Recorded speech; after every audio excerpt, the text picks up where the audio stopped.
हजरत Khubaib को गिरफ्तार कर लिया मक्के वालों ने। उस वक़्त गुर्बत थी इस्लाम पर।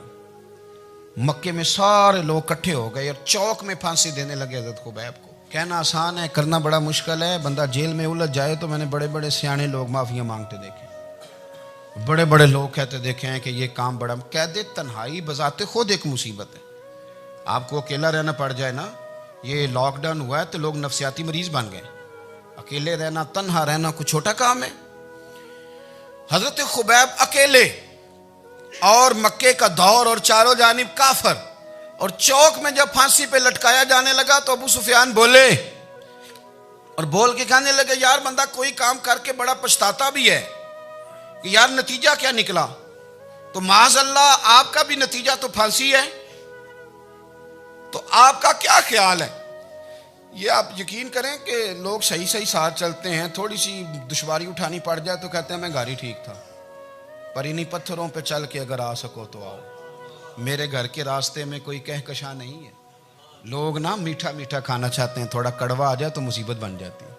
कहते हैं सारे ही फलाने से प्यार करेंगे तो मैं करूँगा, सारे मुखालफत भी करेंगे तो हम इंशाल्लाह प्यार ही करेंगे। ये क्या बात हुई कि हम जमाने का रंग देख के चलेंगे।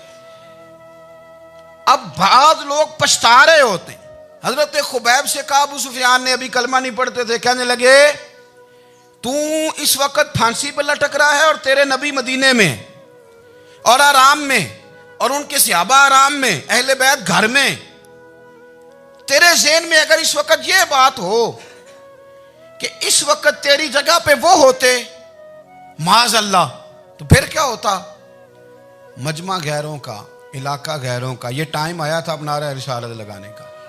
अब टाइम आया हजरत खुबैब ने नारा रिसालत लगाना है, पर लगाना किस तरह है कि काफिर याद रखें।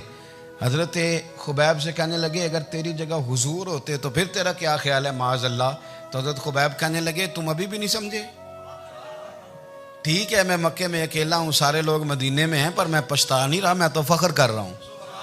मैं फख्र कर रहा हूं इसलिए कि चोरी करके जान नहीं दे रहा, मदीने वाले की इज्जत पे जान दे रहा हूं। मैं फख्र कर रहा हूं। फरमाया सुन, तू कहता है तेरी जगह हुजूर होते और तुम उन्हें यहां माज़अल्लाह फांसी पे लटकाते। फरमाया सुन, मैं तो ये भी पसंद नहीं करता कि मैं घर में बैठा हूं और मेरे नबी को हल्का सा कांटा भी चुभ जाए। हमारा अपने नबी से मोहब्बत का रिश्ता है। एक कांटा भी हुजूर के कदम मुबारक में चुभे हमें बर्दाश्त। मजमा उनका था, नारे लग रहे थे, हमने मुसलमान पकड़ लिया। लेकिन हजरत खुबैब ने अकेले, अल्लाह करे आपको मेरी बात की समझ आए, अल्लाह करे आपको समझ आए, अकेले जब फांसी के तख्ते के करीब नारा लगाया ना कि मैं तो कांटा भी नहीं चुभने दूंगा अपने नबी को, अब सारे हार गए। अब उस एक जुमले ने ना इनको शिकस्त खुर्दा कर दिया। अब बोल कुछ नहीं सकते थे, गर्दनें झुक गई। और जब सन्नाटा छाया तो अबू सुफियान साथ वाले से कहने लगा बाकी सारी बातें अपनी जगह पर हैं, पर असहाबे मोहम्मद से प्यार तो बड़ा ही करते हैं ना। और वो कच्चा रंग ललारी वाला जेड़ा चढ़दा ते लैंदा रहिंदा, ए इश्क तेरे दा रंग मुहम्मद चढ़ जाए फेर नहीं लैंदा। कहा यार प्यार तो ये करते हैं ना, इसमें कुछ शक वाली बात। इस प्यार से काफिर डरता है। नबी पाक के साथ जज्बाती वाबस्तगी, हुजूर के साथ गुलामों का जज्बाती रिश्ता, और नबी पाक सल्लल्लाहु ताला अलैहि वसल्लम की आमद पर तशक्कुर के जज्बात। इमाम राजी ने लिखा है कि हज़रत मूसा कलीमुल्लाह अलैहिस्सलाम ने तौरात की तख्तियों के अंदर एक उम्मत का जिक्र पढ़ा कि जो उम्मत गुनाह का इरादा करेगी तो गुनाह लिखा नहीं जाएगा जब तक कर न ले, और नेकी का इरादा करेगी तो रब उनकी नेकी लिख देगा, और जब वो कर लेगी तो अल्लाह 10 गुना अजर अता करेगा। और वो ऐसी उम्मत होगी कि जिनके चेहरे क़यामत के दिन नूर की तरह चमकेंगे, और वो उम्मत होगी जिनकी अल्लाह ताला ज़मीन सारी पाक फरमा देगा, जहाँ नमाज पढ़ेंगे नमाज हो जाएगी। ये तज़किरे पढ़ के तो हज़रत मूसा कलीम अर्ज़ करने लगे अल्लाह ये उम्मत मेरी बना दे। तो रब करीम ने फरमाया कि मूसा नहीं, ये तो मेरे महबूब की उम्मत है।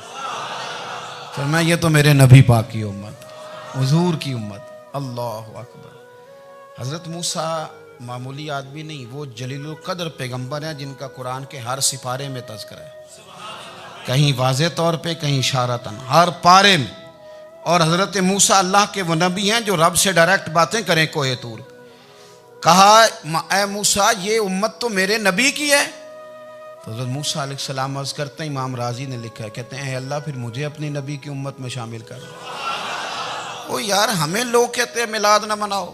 जिस उम्मत में आने के लिए हज़रत मूसा ने दुआ मांगी, जिस महबूब की गुलामी के लिए, हमें तो दुआ भी कोई नहीं मांगनी पड़ी। अल्लाह ने फजल से ही मदीने वाले का गुलाम बना दिया। तो हम हुजूर के तज़किरे ना करें, हम तशक्कुर ना करें, हम नबी पाक सल्लल्लाहु अलैहि वसल्लम की नात ना पढ़ें, हम हुजूर के आने पर जश्न का इजहार ना करें। हर वो जायज़ तरीका जिससे इजहार खुशी हो सके वो मिलाद पे करना चाहिए और उसके लिए असबाब बनाने चाहिए। उम्मत का एक जज्बाती अंदाज होना चाहिए नबी पाक के साथ, एक वारफ्तगी, एक ज़ौक़, एक तबीयत के अंदर विजदान। नारा मतलब इस तरह ना हो कि बस चल रहा है काम, मैं नहीं हूँ कायल। मैं कहता हूँ पहले तो कोई लगाए ना, और फिर नारा जब लगता था ना तो मुसलमानों के यहाँ नारा लगता था तो बड़े बड़े लोग कांप जाते थे। सूफिया ने लिखा है कि हज़रत उमर ने जब कलमा पढ़ा ना तो 39 बंदे कलमा पढ़ते थे। तो नबी पाक ने रात को दुआ मांगी, ऐ अल्लाह उमर को मुसलमान करके इस्लाम को इज्जत दे। हज़रत उमर सवेरे आ गए। मुझमें वो तफसील में नहीं जाता, बात लंबी। हज़रत उमर जब आए ना और उन्होंने आते जब कहा ना कि मैं कलमा पढ़ने आया हूँ, तो हुजूर इतने राजी हुए कि नबी पाक ने कहा अल्लाहु अकबर। तो सहाबा ने नारे लगाए अल्लाहु अकबर, अल्लाहु अकबर। यानी 40 लोग मुसलमान हुए तो नारे लगे, नारे लगे। हमारे सूफिया कहते हैं हज़रत उमर के आने पर जब नारे लगे तो बताओ कि वो तो नारा तकबीर लगा, नारा रिसालत क्यों नहीं लगा? तो कहते हैं गोया हमें हुजूर ने ये समझाया है, हुजूर के इशारों ने समझाया है कि मैं अब अपने नारे खुद तो नहीं ना लगाऊंगा, मैंने तो अल्लाहु अकबर कह दिया, उमर आ गया है, मेरे नारे लगाता रहेगा। अब नारे लगेंगे। हज़रत उमर ने पहले दिन ही कहा कि हुजूर आप सच्चे रसूल हैं तो छुप छुप के नमाज क्यों पढ़े? शुरू हो गए नारे, हुजूर आप सच्चे हैं तो छुप छुप के नमाज का क्या माना हो? तो हुजूर ने फरमाया तेरा क्या इरादा है? हुजूर सारे नहीं, एक मैं, एक अमीर हमजा, एक लाइन के आगे वो लग जाए, एक के आगे मैं लग जाऊं, और बाकी मुसलमान जितने हैं कुल 40 थे, पीछे 18 19 बचेंगे। तो एक लाइन में वो हो जाए, एक में आगे, एक में अमीर हमजा हो, एक में मैं हूं, तो देख लेते हैं ये हमें नमाज कैसे नहीं पढ़ने देते। हाँ हाँ देख लेते हैं, आए ना मैदान में, इधर आ सितमगर हुनर आजमाए, तो तीर आजमा हम जिगर आजमाए। और गुलामान मोहम्मद जान देने से नहीं डरते, ये सर कट जाए यहाँ रह जाए कुछ परवाह नहीं करते। फरमाया भी पता चल जाता है ना, एक लाइन में हज़रत अमीर हमजा हो गए, एक में हज़रत उमर हो गए। पहले ये मारते थे, जो हरम शरीफ में मुसलमानों के तरीके पे नमाज पढ़ता था, ये जुलूसों की बड़ी बरकत है। अंदर बैठे रहे ना चुप करके, निकल जाएं तो पता कुछ भी नहीं चलता। जब निकलते हैं ना लोग कहते हैं जुलूस क्या माना है, तो मैं बताता हूँ ना जुलूस का माना क्या है। हज़रत उमर ने बाहर निकले, 2 लाइनों का जुलूस, लंबा भी कोई नहीं, बंदे भी 40, और जनाब फारूक आजम बाहर निकले तो उमर का नारा, उमर का। हजरत उमर ने यूं करके आस्तीने बाजू की चढ़ा ली और अपने गले में जो उनके रुमाल था ना उसको यूं सीने पे बांधा, और इस हाथ में तलवार थी तो यूं करके बाहर लहराई। कहने लगे ओ मक्के के काफिरो इधर आओ मेरे सामने। जिसने अपनी बीवी बेवा करानी हो, जिसने बच्चे यतीम कराने हो, वो आए मैदान में। मुस्तफ़ा के गुलाम आज सड़कों पे निकल आए, आए मैदान में हमारे सामने हमारा मुकाबला करे। आए ना मैदान में, हम निकले हैं। अब हम यहाँ काबे में एलानिया नमाज पढ़ेंगे, हम पढ़ेंगे। ताकत है तो आओ ना, हमारा मुकाबला करो, आओ। कुफर बजाते खुद बहुत बड़ा झूठ है, और झूठ के पैर बस 2 बंदे निकले तलवारें लेके आगे आगे। तो फिर हजरत उमर ने एलानिया नमाज पढ़वाई खाना काबा। तो मेरे भाई रसूलुल्लाह सल्लल्लाहु अलैहि वसल्लम के गुलाम तो जब नारा लगाते थे तो हो ही कमाल जाता था। फिर बरेली के इमाम बोले, कहने लगे पेश हक मुजदा शफात का सुनाते जाएं। हुजूर क़यामत के दिन आगे आगे ना, हमारे आगे आगे खुशखबरी देंगे, कहेंगे तुम फिक्र ना करो, आ जाओ मैं तुम्हें बख्शवाता हूँ, मैं तुम्हारी सिफारिश, आ जाओ पीछे पीछे। हुजूर न पेश हक मुजदा शफात का सुनाते जाएंगे। यकीन करें बरेली के इमाम को भी बड़ा ही रंग आता है बयान करने का। कहने लगे आप रोते जाएंगे, अल्लाह को मनाना है ना हुजूर ने। कहते हैं पेश हक मुजदा शफात का सुनाते जाएंगे, आप रोते जाएंगे पर हमको हंसाते जाएंगे। बागे जन्नत में मुहम्मद मुस्कुराते जाएंगे, फूल रहमत के गिरेंगे हम उठाते जाएंगे, और हश्र में होगा हमारा दाखिला इस शान से हम या रसूल अल्लाह का नारा लगाते जाएं। हम या रसूल अल्लाह का नारा। इमाम राजी कहते हैं हुजूर ने एक रुका पकड़ा छोटा सा, एक बंदे को लोग दोजख में लेके जा रहे हैं। अच्छा मुझे एक बात बताओ, फैसला पहले हो गया है, अल्लाह के सामने हुआ है और फैसला हो गया और तय हो गया कि दोजख में जाना है। वो करीब पहुंच गए दोजख के, तो हुजूर ने देख लिया और बताया किसने? हजरत आदम ने। हजरत आदम कहने लगे हुजूर वो आपके गुलाम को दोजख में ले जा रहे हैं। नबी पाक आगे गए, क्या पढ़ते हैं हमारे भाई? हुजूर ने मुझे उनसे छुड़ा के छोड़ दिया। नबी पाक सल्लल्लाहु अलैहि वसल्लम आगे गए, फरमाया इधर आओ, कहाँ लेके जा रहे हो? अल्लाह के सामने फैसला हुआ है ना, फरिश्तों ने किया है ना। फरिश्ते को किसी से बदध्यानती तो नहीं ना करते, फरिश्तों ने जो किया ठीक किया है ना। क्यों लेके जा रहे हो? सोनिया गुनाह ज्यादा है, नेकियां थोड़ी हैं। फरमाया मेरे सामने तोलो। किसी फरिश्ते ने नहीं कहा कि सोने हम माज़अल्लाह हमको बेईमान है, हमारी कोई इससे जिद चल साडा को बनना सान जाए दे नाल। भाई मेरा मतलब है सही तोला है, फैसला है, फरमाया दोबारा तोलो। गोया रब भी फरमाता है जैसे मेरा महबूब कहता है वैसे ही कर। और कोई नहीं, दोबारा तोल लो, कोई हर्ज नहीं, तोलो ना दोबारा। फरिश्ते दोबारा आएंगे, उन्होंने दोबारा तोला, एक पलड़े में नेकियां, एक पलड़े में गुनाह। अब वो गुनाह फिर ज्यादा निकले तो नबी पाक ने ना जेब से इतना सा रुका निकाला। रुके का भी कोई वजन होता है, वो हुजूर ने नेकियों के पलड़े में रख दिया, नेकियां बढ़ गई। फरिश्ते भी चुप कर गए, चलो भाई जन्नत में।